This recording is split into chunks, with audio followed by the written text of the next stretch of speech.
back to yet another informative guide. In today's video, I'm going to show you how to delete your Instagram account on your mobile device. You can delete it permanently or just deactivate it temporarily if you wish. Again, this is going to be for mobile devices, so without further ado, let's jump right into it. All right, everyone, we're currently on my mobile device, so of course make sure you have the Instagram app installed on your phone and it's up to date. We're going to launch the app. Make sure you're logged into the account you wish to permanently delete or deactivate temporarily. In the top right-hand corner, select the three little lines to open up the settings box, and then you're going to select settings and privacy.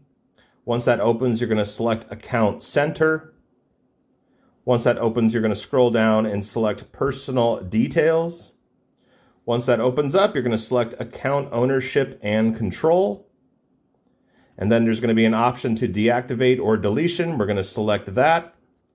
And you're going to select what account you wish to delete or deactivate. I'm going to select this one here. And it's going to give you two options. You can either deactivate the account temporarily or, delete it permanently. So all you have to do is select which option you want, hit continue. It might give you one more, little prompt on which if you wish to continue with this action, but that's all there is to deleting your account on Instagram. Hope you found this video informative. If you did, please hit that like button.